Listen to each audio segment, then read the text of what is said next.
What's up, guys? Dylan Rush here with Kate Price, joined today by a Bellator featherweight boasting a 10-5-1 professional record. Kai Kamaka, how you doing, man? Doing good. Just had back-to-back training sessions. Feeling good. Last hard day. Um, last hard day of training today.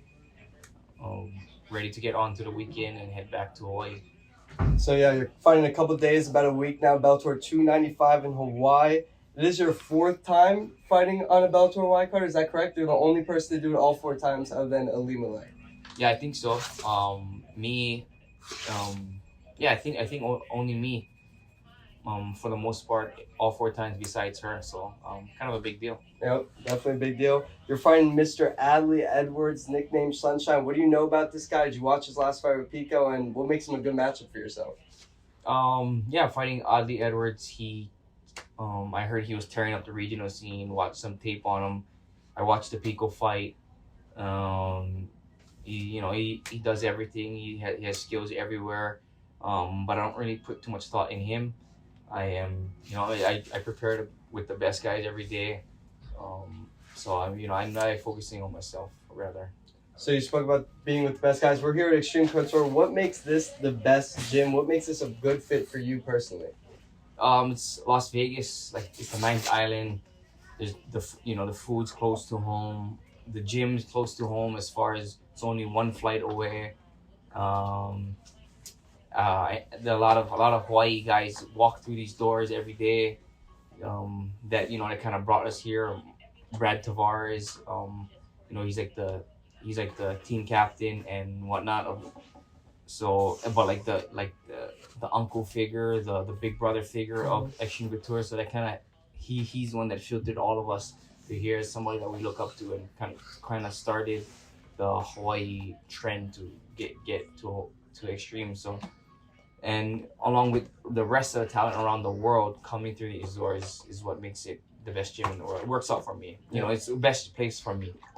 Makes sense. So I know Eddie Baracco's going to be in your corner, of course. Jeremy Kennedy, another Bellator featherweight. But we're sitting here in Eric Nixick's office. Good, big coach here at Xtreme Couture. What can you tell me about him? How has he influenced you throughout your career?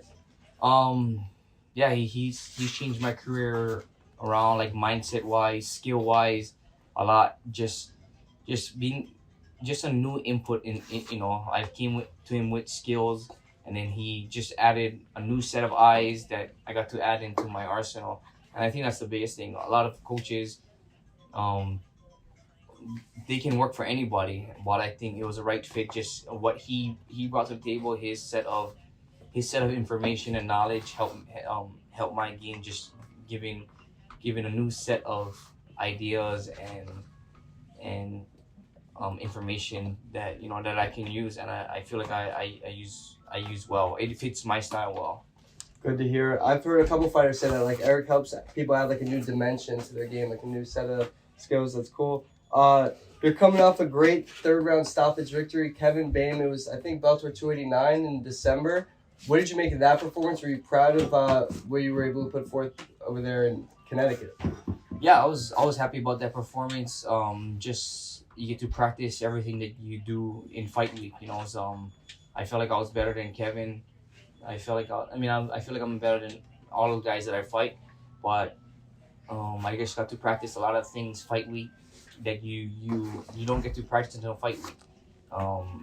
Just the emotion, the weight cut, the diet, backstage, that stuff you only get to, the warm up, the things you eat, those kind of things you don't get to practice until it's fight time. So I think that was another time I got to do that, and I got to practice things in fight that you don't get to practice other than sparring, which is not even a fight. It's closest thing to it, but you don't get to practice those things until a fight. Yeah, you can't replicate that feeling exactly. Let me ask this first. Going off what we were just speaking about, if it weren't for that one fight, it was like 364 days before this upcoming one, Justin Gonzalez, a split decision loss. I think you have told me in the past that you feel like you won that one. Mads told me he feels like you won that one. If it weren't for that one, you'd be on a 4-fight win streak right now. Do you feel like you're entering your prime, coming off that great performance back in December, and You're 28 years old. Do you feel like you're entering your prime, hitting your stride right about now? Yeah, I feel like I have. Sucks that I couldn't get the hometown decision, but again, I've been through that before. I've been through decisions where they just didn't go my way for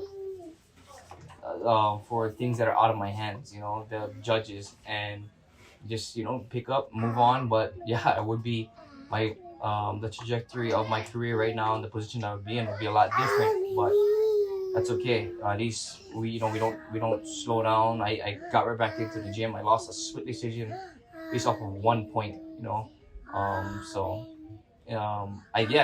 You said it best.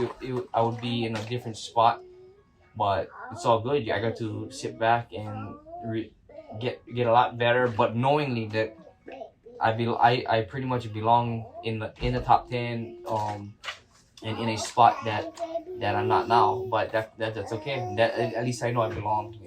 And like you said, it didn't seem like you dwelled on that split decision loss. You came back out in your next fight. You got the finish. Definitely prove you belong. Seems like, just from my amateur eyeballs, you improve with each time you go out there. So that's definitely what you're looking for. I got to ask you, what could the fans expect to see come Bellator 295, you and Adley Edwards? What are the fans tuning in for when they see Kamaka versus Edwards? It's me just throwing a bunch of things at him that he has never seen before. He had a tough fight, that last fight with Aaron Pico, but I feel like I bring a different skill set, and I feel like I bring a lot of experience to the game in bright lights, in a big cage, on a big stage that he hasn't consistently faced. Fight after fight after fight with adversity, and the resources that I have that I'm using, he cannot match that, and it's up to me to go out there and get the job done, and I feel like that I will, and completely, I show something completely different every fight, obviously, because every fight is different, but I just feel like I'm a better guy, and I'm gonna just be the better guy in there. I think I have just too much skills. I'm a lot cleaner in what I do, and I think it'll show. I personally cannot wait for this one. April 22nd, Bellator 295. Kai Kamaka is back on Hawaiian soil in front of the hometown fans, taking on Adley Edwards. It's going to be a good one. Kai, thanks for taking time, bro. Thanks, Appreciate buddy. it.